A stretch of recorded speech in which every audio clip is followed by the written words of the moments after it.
한 해 동안 수고 많으셨습니다. 우리 하나님께서 여러분의 수고를 다 아시고 하나님께서 여러분을 위로하시고 은혜 가운데 품어 주실 줄 믿습니다. 특별히 이번에 그 제주항공 참사로 인해서 많은 사람들이 슬퍼하고 있고 또 그 가족의 이런 슬픔으로 인하여서 고통받는 이들이 있습니다. 정말 하나님께서 위로해 주시고 정말 품어 주시고 그 모든 슬픔이 평안으로 바뀔 수 있기를 간절히 기도합니다. 인생이란 무엇인가? 이 질문은 굉장히 중요한 질문이죠. 왜냐하면 지금 우리가 지금도 숨을 쉬는 동안 인생을 살고 있기 때문에 그렇습니다.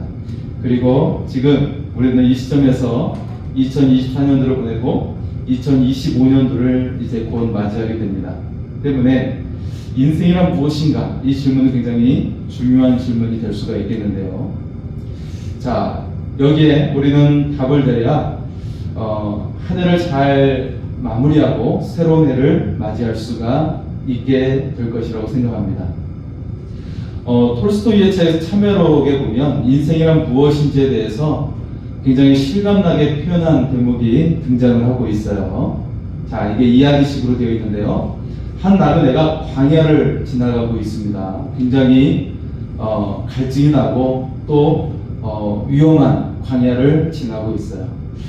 목이 마르고 입술이 바짝바짝 타들어가고 있는데 이때 갑자기 남대없이 사자가 나타났어요. 사자를 피해 힘껏 도망을 갔습니다. 한참 가다 보니까 우물이 보여서 두 눈을 질긋 감고 거기에 뛰어내렸습니다. 자, 한참 떨어진데 다행히 나무가지에 덜컥 걸린 거예요. 정신을 차리고 보니까 나무가지에 겨우 매달린 채로, 그리고 저 아래는 수많은 독사들이 뒤엉켜 있는 것입니다. 자, 위에는 사자가 쳐다보고 있고 송곳니를 드러내면서 으르렁거립니다. 그리고 아래는 독사들이 가득한 것이죠. 진퇴양난의 상황에 빠진 것입니다. 시간이 좀 지나 보니 벌들이 나무 잎사귀에 꿀을 쳐놓았어요. 나그네는 배가 고파서 혀를 내밀어서 꿀을 핥아먹었죠. 자, 꿀맛에 그 달콤함에 감탄이 나고 있었는데, 하지만 그 매달린 손이 차츰차츰 힘이 빠지는 겁니다. 네. 그리고 어디선가 사각사각 소리가 들리는 거예요. 사각사각. 예. 자세히 보니 우물벽 돌담 사이에 검은지와 흰지가 나그네가 의지했던 그 나무의 밑동을 갉아먹고 있는 것이었습니다. 굉장히 진땀이 나는 상황이죠. 자, 여기에서 이 이야기에서 검은지와 흰지는 무엇일까요? 그것은 바로 우리가 살아가는 밤과 낮의 시간을 의미합니다. 네. 톨스토이는 인생에 대해서 말을 하는데 80년 정도의 인생길이 밤과 낮이 지나는 시간 동안 우리가 붙잡은 나무가지에 걸린 인생, 네, 그와 같은 인생이라고 그렇게 이야기해 주고 있습니다. 이처럼 우리는 계속 그 인생의 길 가운데 가끔 달콤한 꿀도 있긴 하지만 계속해서 그 위기와 고난이 우리 인생 가운데 있다라는 이야기를 들려주고 있는 것이죠. 그와 더불어 셰익스피어는 우리에게 말해주고 있는데요. 삶이란 무대에서 잠시 걸두먹거리다가 퇴장하는 배우들과 같다라고 이야기를 했어요. 그래서 잠시 무대 위에 오르다가 내려오는 그런 배우들과 같은 인생임을 우리에게 말해주고 있어요. 여러분도 생각할 때 존경했던 사람들도 있고 또 한때 세상을 호령했던 사람들 여러분 기억나실 겁니다. 하지만 지금은 남아있지 않는 분들, 예, 여러분 기억나실 거예요. 네, 이처럼 잠시 세상을 호령하기도 하고 아니면 조용히 있다 가지만 인생의 무대에서 내려온 수많은 사람들이 우리의 기억 속에 남아있고요. 우리도 그 길을 따라가게 됩니다. 자, 이렇게 이야기하면 인생이 허무하게만 느껴지죠? 그런데 우리 인생을 허무하지 않게 하시는 분이 계시다는 거예요. 우리 인생을 금처럼 재단하시는 분이 계신다는 겁니다. 여러분, 오늘날은 뭐 기성복을 많이 입지만 예전에는 옷을 재단하지 않았습니까? 네, 바로 우리의 인생을 금처럼 재단하시는 분이 계신다는 거예요. 하나님의 왕관의 보석처럼 만들어 주시는 분이 계신다는 것입니다. 바로 예수 그리스도이신 줄 믿습니다. 여러분, 사람의 인생은 그 모습만 이야기하면 굉장히 허무해요. 앞에 이야기처럼 굉장히 허무합니다. 이 한 해 동안 우리는 유명인들이 세상을 달리했던, 삶을 달리했던 사람들을 우리는 알고 있어요. 네. 자, 인생은 참 허무하게 느껴지죠. 하지만 예수 그리스도를 통해 우리의 인생이, 우리 존재 자체가 하나님의 손에 들린 왕관의 보석이 될 줄 믿습니다. 오늘 본문에 예수님은 시험을 당하고 계시죠. 자, 언제 주님께서 시험을 당하고 계시는 상황인가요? 자, 언제 시험을 당하고 있죠? 주님은 앞의 말씀 가운데 세례를 받으셨고요. 그리고 40일 동안 광야에서 금식하며 하나님을 향한 기도가 마칠 때였습니다.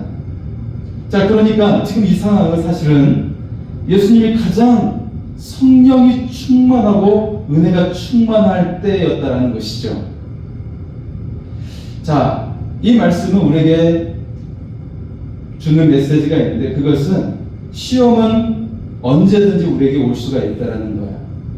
우리가 가장 화려한 순간이든 초라한 순간이든 어느 때든지 시험은 올 수 있다라는 것입니다.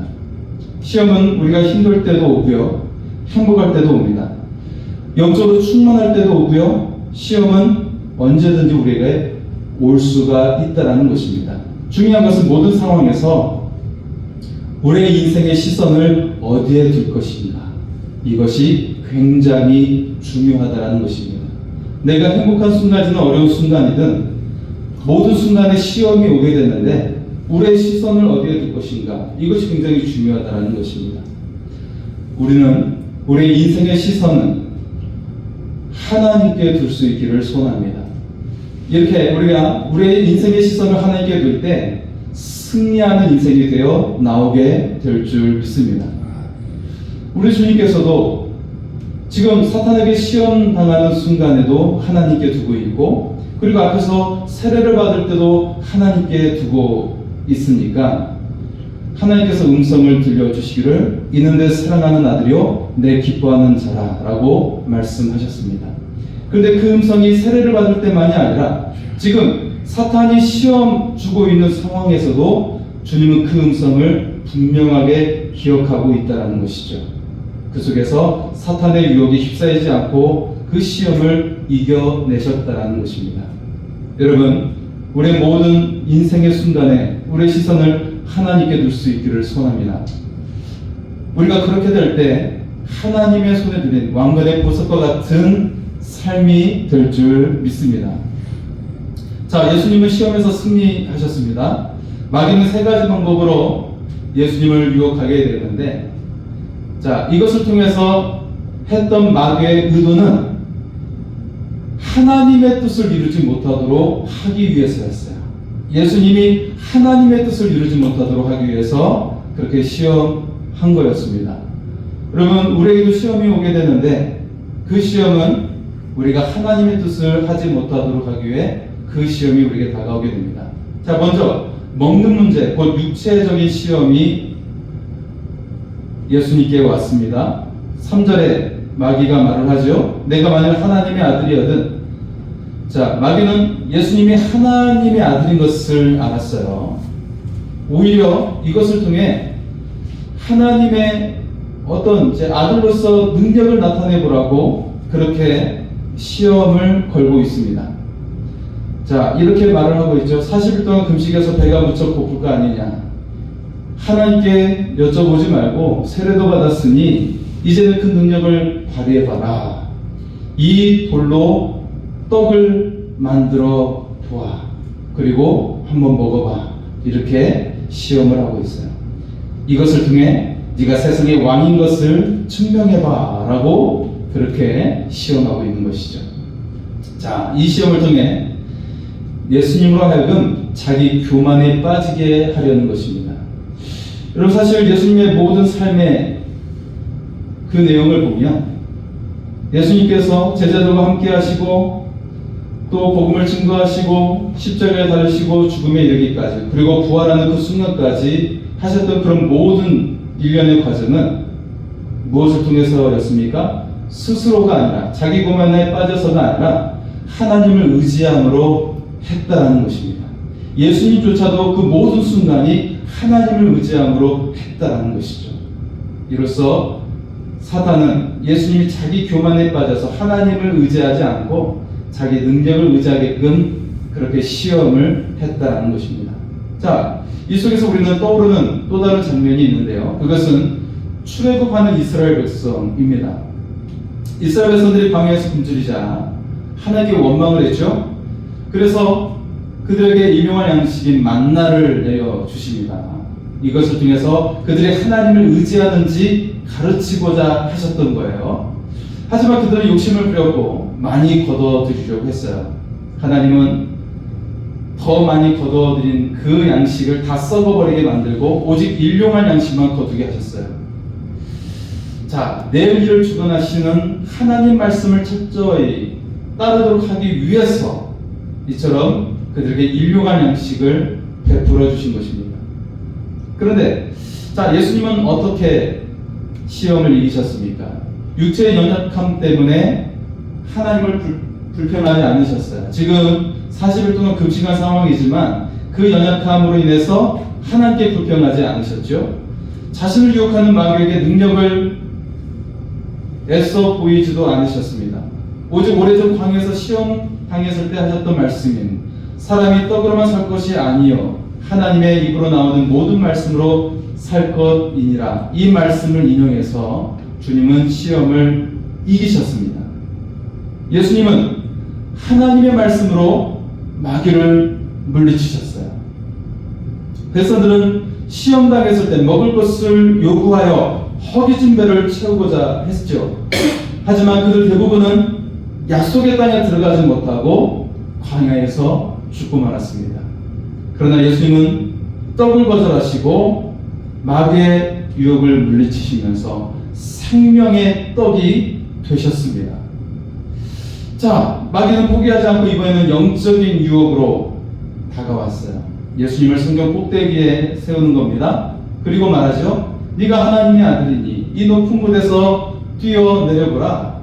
그러면 천사들이 손으로 받들어 보호해 줄 거 아니야? 그러면 모든 백성이 너를 메시아라고 확실히 믿지 않겠니? 라고 유혹하는 거예요. 자, 예수님은 이 두 번째 유혹도 말씀으로 물리치십니다. 자, 주 너의 하나님을 시험하지 말라. 하나님의 말씀으로 주님은 물리치셨습니다. 자, 마지막으로는 예수님을 영광의 유혹에 빠뜨리려고 했어요. 자, 마귀는 두 번에 걸쳐서 실패하자 마귀는 세상에서 가장 높은 산으로 예수님을 데리고 갑니다. 그리고 천하 만국을 보여주고 있죠. 그리고 자신에게 절을 하면 이 모든 세상의 영광을 주겠다고 말을 합니다.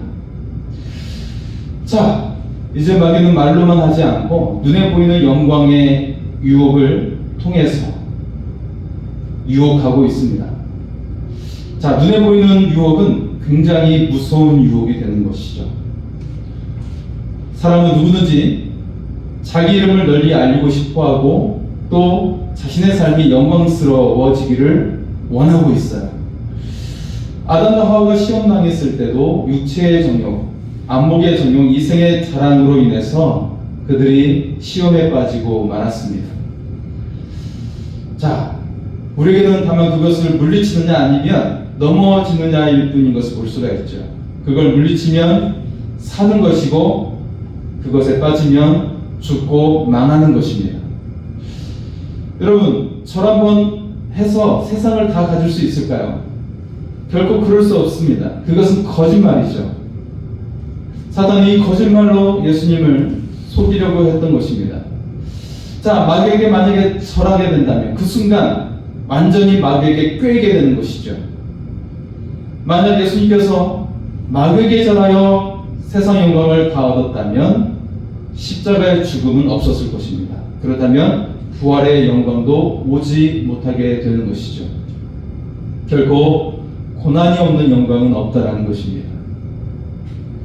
자, 여기는 우리 인생에서도 중요한 메시지를 주고 있어요. 우리는 고난 없이, 고통 없이 인생을 잘 살려고 하지만 그런 인생은 결코 오지 않는다는 것입니다. 편한 길을 선택하면서 인생을 좋아지기를 원하고 있지만 결국 그런 인생은 없다라는 것입니다. 그 길은 망하는 길밖에 없다라고 오늘 세 번째 유혹을 통해 우리에게 말씀하고 있는 것입니다. 주님은 이 모든 시험을 이기셨습니다. 자기 힘이 아니라 하나님의 말씀으로 이기셨습니다. 자, 오늘 이 말씀을 통해 주시는 메시지는 우리도 승리하며 살 수 있다라고 우리에게 말씀하고 있습니다. 사람은 누구나 시험을 맞이할 수 있어요. 삼성의 회장 이재용이라고 시험이 없을까요? 아니요. 일반인들이 감당할 수 없는 시험이 그에게 있죠. 왜냐하면 그 회사의 수많은 가장들이 거기에서 일하고 있지 않습니까? 그 일들을 책임지는 역할 뿐만 아니라 우리나라 재계에 있어서 굉장히 큰 어떤 우리나라 경제의 측량이 되는 기준이 삼성이지 않습니까? 어쨌든 사람은 누구나 감당해야 되는 시험이 있다는 것을 볼 수가 있어요. 누구나 시험을 맞이하게 됩니다. 그리고 잘 되든 잘못되든 언제든지 그 시험을 우리는 맞이하게 된다는 것이죠. 예수님은 시험을 이기셨습니다. 우리도 그 시험을 이길 수가 있습니다. 자, 어떻게 이겼습니까? 말씀으로 우리가 승리하게 됩니다. 예수님은 하나님의 말씀으로 승리했어요. 예수님은 하나님의 아들이시죠. 능력도 있으셨습니다. 그런데 예수님도 하나님의 말씀으로 승리했다라는 것입니다. 우리도 말씀으로 승리할 수 있습니다. 하나님의 말씀이 무엇입니까? 말씀의 힘을 믿는 사람은 그 말씀으로 승리하게 되는 것입니다. 하나님의 말씀은 세상을 창조해내는 것이죠. 여러분도 말씀을 의지하며 새로운 것을 만들어낼 수가 있습니다. 예, 제가 여러분과 즐겨 이야기했던 내용 중에 한 과학자에 대한 이야기가 있는데요. 그가 성경을 묵상했어요. 창세기 2장 22절 말씀이었습니다. 여호와 하나님이 아담에게서 취하신 그 갈빗대로 여자를 만드시고 그를 아담에게로 이끌어 오시니. 예. 자, 우리는 보통 이 말씀을 묵상하면 남자를 취해서 여자를 만들었구나, 그 정도로 묵상했을 텐데 이 과학자는 다르게 묵상을 했어요. 이 말씀을 읽고 무릎을 치며 그는 하나님을 찬양했습니다. 그리고 환호를 지었습니다. 자, 이 말씀을 통해 그는 생각했어요. 이 말씀이야말로 고통 없이 환자를 수술할 수 있음을 보여주지 않는가. 하나님께서 아담을 깊이 잠들게 하시고 갈빗대를 빼내는 수술을 하셨구나. 그럼에도 아담이 전혀 고통을 느끼지 않고 수술을 하셨구나. 이 과정은 바로 크로노포럼이라는 마취제를 발견한 제임스 시픈슨이란 영국 의사였습니다. 이 마취제 발견으로 지금도 얼마나 많은 사람들의 생명을 구하게 되었는지 모릅니다.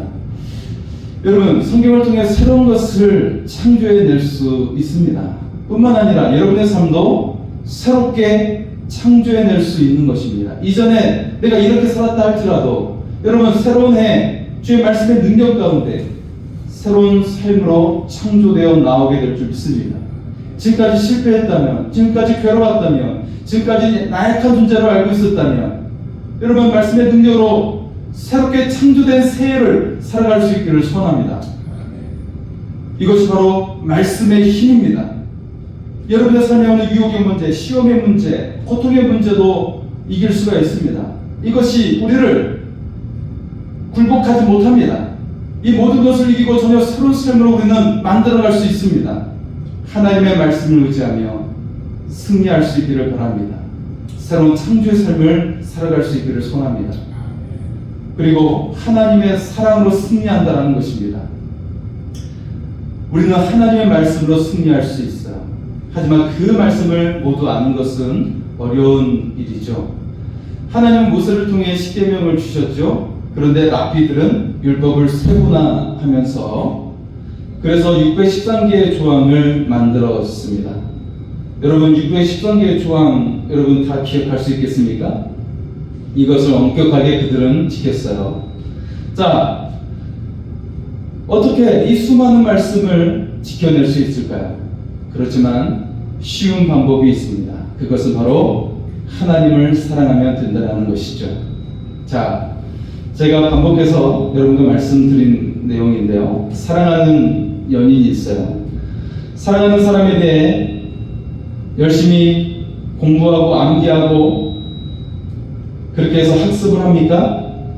네. 좋아하는 것이 무엇인지, 어떤 음식을 좋아하는지, 어떤 장소를 좋아하는지, 어떤 사람을 좋아하는지, 그리고 어떤 음악을 좋아하고 어떤 운동을 좋아하는지, 어떤 활동을 좋아하는지 그것을 공부할까요? 그렇지 않죠.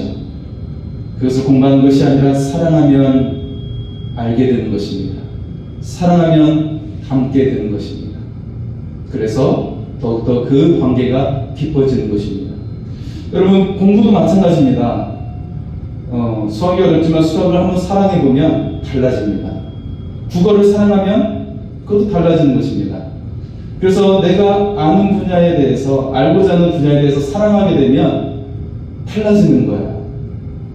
그것이 힘들게 고통스러운 과정이 아니라 즐거운 여인과 같은 과정이 될 수가 있는 것입니다. 여러분 하나님을 사랑하십시오. 그러면 주의 말씀이 여러분에게 역사하실 줄 믿습니다.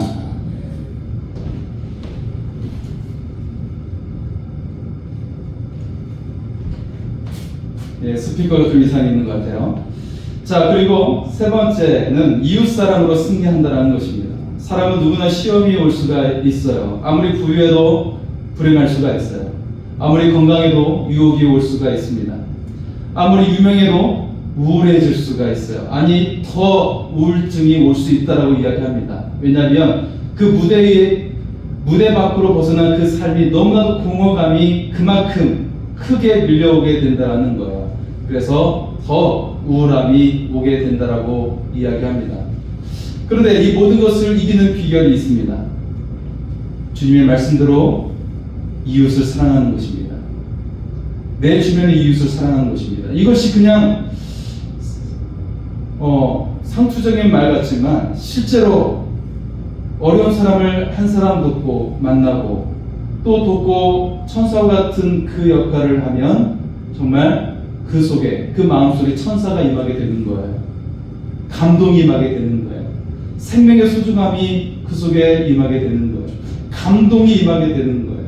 이 우주를 담는 마음이 될 수가 있게 되는 거예요.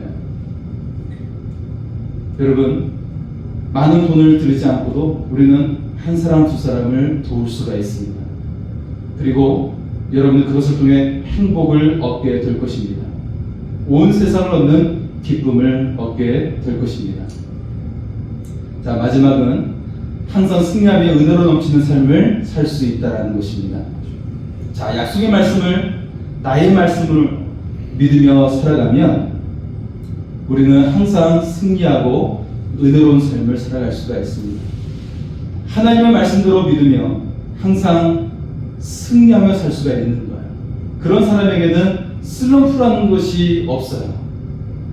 일이 잘 돼도 교만에 빠지지 않고 유혹에 넘어가지 않고 타락에 빠지지 않습니다. 일이 잘 되지 않아도 절망하지 않아요. 약속을 믿고 일어서기 때문입니다. 삶이 암담해도 말씀의 빛이 그를 인도하기 때문에 그는 늘 서 있습니다. 일어서서 앞으로 나아갑니다. 하나님의 말씀을 의지하면 우리의 삶에 넘치는 은혜가 임하게 될 줄 믿습니다. 그리고 사랑의 계명을 지키며 우리는 풍성해지는 것을 우리가 누릴 수가 있습니다. 주님 우리에게 새로운 계명을 주셨죠. 바로 서로 사랑하라는 계명입니다. 먼저 나 자신을 사랑해야 하는 것이죠. 그래야 우리는 다른 사람과의 관계 속에서도 건강하게 사랑을 나눌 수가 있게 되는 거예요. 예. 자, 그리고 그 다음에 가족을 사랑하는 것입니다. 우리가 가장 사랑해야 할 대상이 가족이죠. 사탄은 가정을 파괴해서 인생을 망가뜨리려고 합니다. 자녀의 삶도 망가뜨리려고 하고 있고, 그 속에서 가정이 깨지게 하려는 사탄의 의도가 있습니다. 우리는 사탄의 시험에서 이길 수 있기를 바랍니다. 그리고 나아가 이웃을 사랑하는 것입니다. 그리고 원수도 사랑하는 것입니다. 이렇게 모든 사람을 포용하는 사람, 사랑하는 사람, 이 사람이 어떻게 되는 줄 아십니까? 온 세상의 사람들을 얻는 그런 사람이 되는 것입니다. 세상의 사람들을 얻는 큰 사람이 되는 것이죠. 이 사람이 영향력 있는 사람이 되어지는 것입니다. 오늘 말씀에서 예수님은 유혹을 피하지 않으셨어요. 힘이 있었지만 교만해질까봐 자기 힘으로는 해결하지 않으셨습니다. 마귀는 어떻게 해서든 예수님이 하나님의 뜻을 거절하도록 유혹을 했습니다. 십자가를 지지 않도록 세상의 왕이 되는 길을 가도록 유혹했습니다. 하지만 예수님은 수시로 그리고 무시로 기도하였고, 시험이 올 때마다 오직 하나님의 말씀을 의지하고 하나님의 말씀으로 물리치셨습니다. 예수님은 힘으로 세상을 통치하지 않으셨습니다. 약한 사람들을 사랑으로 돌보고 그들을 섬기려 하셨습니다. 하나님 말씀대로 가난한 자들의 친구가 되셨고, 병자들을 보면 고쳐주셨고, 자신의 뒤를 따르는 제자들의 그 발을 씻어주시는 섬김의 삶을 사셨습니다. 아무 보잘것없는 사람들을 위해서 주님은 자신의 생명을 바치셨습니다. 그랬더니 하나님께서는 예수님을 모든 만물보다, 모든 일보다 높여주셨습니다. 스스로 높아지려 하지 않고 겸손히 섬기신 예수님은 세상의 진정한 왕이 되셨습니다. 여러분, 카지노에 가면 세 가지가 없다고 하죠. 무엇이 없을까요? 거기에는 시계가 없고, 거울이 없고, 창문이 없습니다. 자, 카지노에 거울을 설치하면 자신을 보기 때문에 거울을 설치 않는 거예요. 스스로를 보지 않도록 하기 위해 거울을 설치하지 않는 것입니다.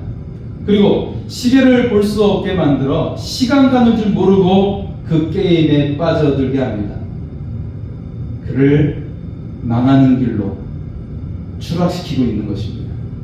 그리고 창문을 없게 만들어서 돈보다도 이 세상에 얼마나 좋은 것들이 많은지를, 얼마나 아름다운 것들이 많은지를 보지 못하게 눈을 가려버리는 것입니다.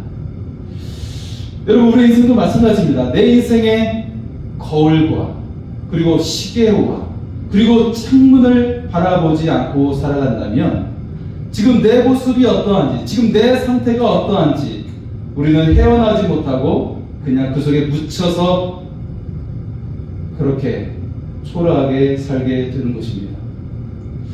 이 세 가지가 모두 어디에 위치해 있는 것이죠? 여기에 우리는 인생의 좋은 힌트를 발견할 수가 있는데요. 이 세 가지가 어디에 위치해 있어요? 모두 벽에 위치해 있습니다. 여기에 중요한 메시지가 있어요. 내 인생이 벽에 부딪힐 때, 그렇게 문제 속에 헤어나지 못할 때가 있을 때, 이때 무너지지 않는 비결이 있다는 것입니다. 벽에 걸려있는 시계를 보면서 지금 내 인생의 시간이 지금 몇 시구나 라고 깨닫게 되는 것입니다. 내가 이 시간에 이런 일을 해야지, 전시 바짝 차리고 이때 이런 일을 해야지 깨닫게 되는 것입니다. 그리고 내가 스스로 초라해서 열등감에 사로잡히고 정말 내가 생각했던 것이 유일한 방법이야 라고 생각이 들 때 창문을 보게 되면 바깥 그 먼 곳에서 내가 집착했던 것들이 전부가 아니란 것을 깨닫게 될 수 있다는 것입니다. 더 넓은 세상이 펼쳐져 있고 거기에 더 아름다운 세상이 펼쳐져 있고 더 아름다운 꿈이 펼쳐져 있다는 것을 새로운 눈이 뜨이게 된다는 것입니다. 여러분, 사람은 누구나 시험을 맞이하게 됩니다. 그러나 우리는 히브리서 12장 1절과 2절 말씀을 기억할 수 있기를 원합니다. 이러므로 우리에게 구름같이 둘러싼 허다한 증인들이 있으니 모든 무거운 것과 얽매기 쉬운 죄를 벗어버리고 인내로서 우리 앞에 당한 경주를 하며 믿음의 주여 또 온전케 하시는 이인 예수를 바라보자. 그는 그 앞에 있는 기쁨을 위하여 십자가를 참으사 부끄러움을 개의치 아니하시더니 하나님 보좌 우편에 앉으셨느니라. 아멘. 예수님은 시험을 이기셨습니다. 그리고 사망과 어둠의 문수를 이기시고 하늘의 영광을 얻으셨습니다. 온 인류의 구원자가 되는 구원의 생명이 되셨고 하늘의 영광을 가지셨습니다. 또한 예수님은 요한복음 16장 33절에 말씀하십니다. 이것은 너에게 이르는 것은 너희로 내 안에서 평안을 누리게 하려 함이라. 세상에서는 너희가 환난을 당하나 담대하라. 내가 세상을 이기었노라 하시니라. 이미 예수님께서 이 모든 것을 이기셨습니다.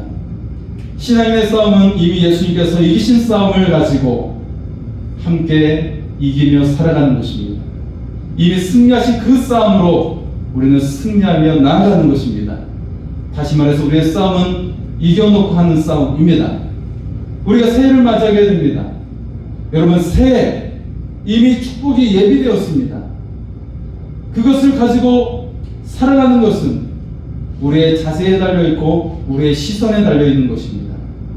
하나님을 바라본다면, 그리고 그 하나님을 믿는다면 그 예비된 축복이 여러분의 것이 될 줄 믿습니다. 다만 거짓과 미혹의 영이 사탄에 눌려서는 안 되는 것입니다.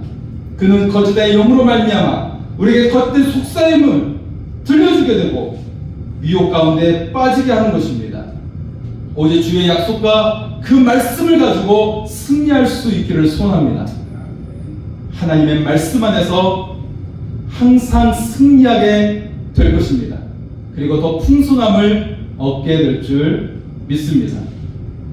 우리 시간에 말씀을 의지하며 같이 기도하겠습니다. 주님, 새해 놀라운 은혜의 역사를 주여 우리 가운데 일어나게 하여 주시옵시고, 오직 그 말씀을 의지하고 하나님을 그 사랑하는 마음으로 담대히 나아가 아버지 주여 우리의 삶 가운데 승리하는 삶이 되고 하나님의 더 큰 영광이 임하는 새로운 삶이 되게 하여 주시옵소서. 이 시간 주여 크게 외치고 기도하시겠습니다.